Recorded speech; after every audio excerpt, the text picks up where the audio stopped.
Today I'm going to talk about a topic that actually drove me into studying wine, and that is getting confused, looking at a menu at a restaurant, not knowing, even if I think I know what wine I want to order, I don't know what the name of this wine means, and I don't know how to ask for it, meaning what is the vineyard? Is this a location? Is it a special name or a fantasy name, as we call it? And I don't even see anything that indicates what grape is in this wine. So you could also be asking, do I even know what I'm talking about if I ask for this wine? For me, that was a huge frustration. And I imagine some might share this. And I thought, let's make a video. I can't even make a video that can describe how to order all wine, because the tricky thing is it can vary region by region. I'm at least going to pick Burgundy to talk about now. The reason I picked Burgundy, it has an interesting classification system to be able to explain to you. And in this video, to accomplish this, I need to talk about a few things. One is we need to explain something about New World wine versus Old World wine. We also need to talk about the unique classification system that Burgundy has. And then I will explain what you typically see on the label of a Burgundy wine. And I can also give some recommendations of where to start with choosing Burgundy wines. So let's start with Old World versus New World. This is a key component to learning about wine, because New World wines share a lot of common things, not 100%, and Old World wines share a lot of common things, not 100%. When we talk about Old World, we're typically talking about Europe, Italy, France, Spain, Portugal, Germany, Austria, Hungary, Greece, Cyprus, other areas, Turkey, areas that have been producing wine for quite a long time, and they follow some similarities. When we're talking about New World wines, it's most commonly South Africa, America, Australia, New Zealand, Chile, Argentina, pretty much everything else except the Old World, and those are the most popular places. A fundamental difference to try to wrap your head around, and it's also a little bit of a romantic type of idea, and that is, with Old World wines, it's very much about what they call terroir, which at the root comes from earth or ground. And they describe it as this is the harmony between a wine producer, the earth, the soil, the sunlight, the weather, the geographic location, the influence of geography, and all these things together. But it's really more dominantly about the location where that grape is grown. It's very important in Old World wines to know where the grape is from, and it's very much thought of that the predominant influence in the quality of wine is the growing of the grape, not the manufacturing, let's say, of the wine. With New World wines, it's described in a different way. It's often winemaker and grape. So Kendall Jackson, Zinfandel. This is typically the way a wine is labeled. You wouldn't go, not a lot of people go into a restaurant and say, I would like a Napa red wine. They often know who the producer is, or they at least know this is the grape variety that they want. Very often you can say, I want a Napa Chardonnay or a Napa Cabernet, because you know that style of wine. But there's a difference in treating New World versus Old World. And then if you look at the classification system in Burgundy, first of all, when we talk about Burgundy wines, we're mostly talking about a red wine is going to be a 100% Pinot Noir based wine, and a white wine is mostly going to be a 100% Chardonnay based wine. If you go and you tell a friend, I'm going to bring a nice Burgundy wine over, they expect either one of these two grape varieties. And they have a classification system, which classifies a bit of, people think of it as the quality of the wine, but it's really classifying how geographically specific we are about where the grape came from in this wine. And it also has become, the more specifically you can describe the location of that grape, the perception is, the higher the quality the wine will be, because the idea being you would not specifically say the grape come from a place if they grow crap grapes. So this is my take on the system. And I will draw it a bit in this upside down triangle format. If this is all of Burgundy, I would draw it like this, with the top being the least specific description and pinpointing towards the bottom how specifically we can describe the location where the grape is grown.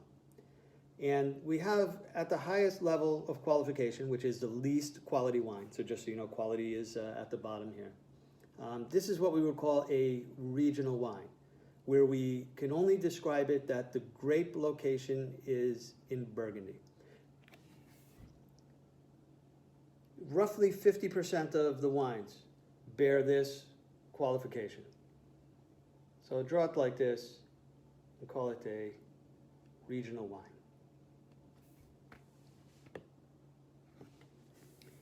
At the next level, we will know what village the grapes came from. So within the area of Burgundy, there are villages that are known for a certain level of quality, certain type of grapes. In general, the villages to the north are considered to be better for Pinot Noir, and the villages to the south better for Chardonnay. And for the next level of quality, we might describe what village the wines came from. For a village wine, roughly 37% of the wines or the grapes grown in Burgundy are used in a village wine. Then we get in, at the bottom I will draw, this is where we know very specifically a plot of land which has a specific, let's say a trade name for that plot of land. They use the term climat. And we know very specifically what piece of land this grape was grown on. And in that case, we describe two levels of quality, one being a Premier Cru and an even higher level of quality that we will describe as a Grand Cru.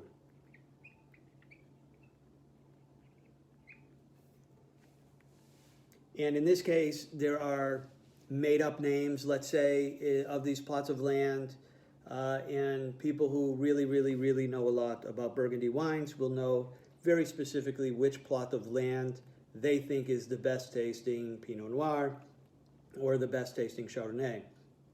Looking at a Premier Cru wine, this is roughly 11% of the production in Burgundy. And to start to put it in scale of what a big deal a Grand Cru wine could be, 1 to 2%, only 1 to 2% of Burgundy wines are considered to be a Grand Cru wine. For a Premier Cru or Grand Cru, this means 100% of the grapes came from that precise plot of land.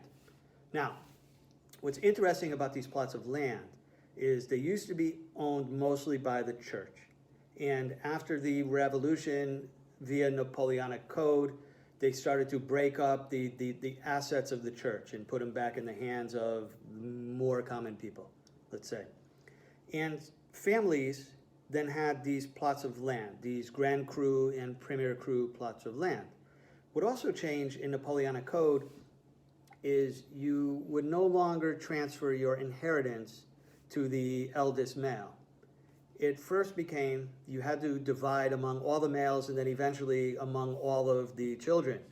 And what then ended up happening is these plots of land got divided and divided and divided, such that now maybe one person, they only own a very small plot of land. They even talk about one row of vines, 5 vines or 10 vines could be all that one person holds. And you cannot possibly make wine or run a wine business based on one row of vines. So it has to get consolidated somewhere, and they have this concept called a negotiant.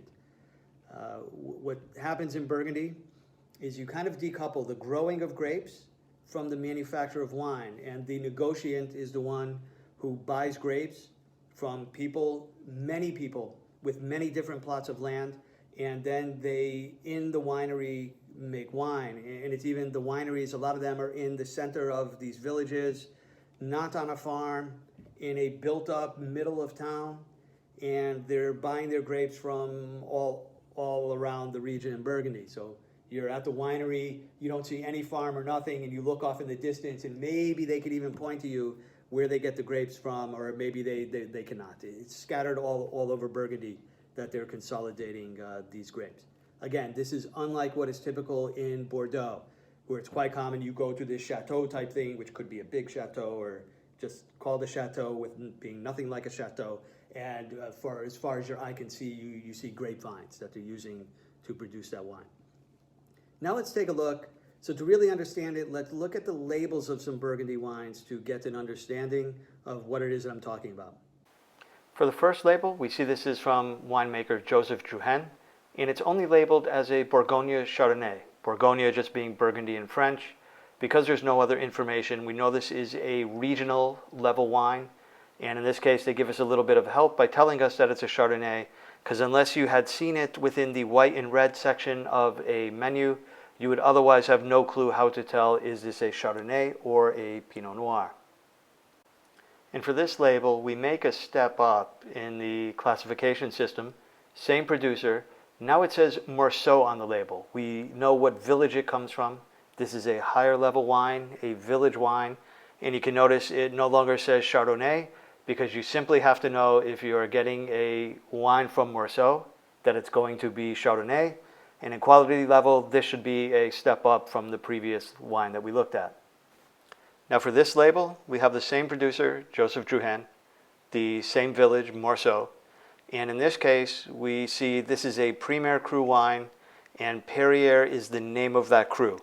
So the specific plot of land is named Perrier, and by looking at this label, we know that's a Premier Cru plot. There could be another wine from Morceau. I don't know if they have any Grand Crus there, but if it was a Grand Cru, it would say Grand Cru, and it would have the name of that plot on the label.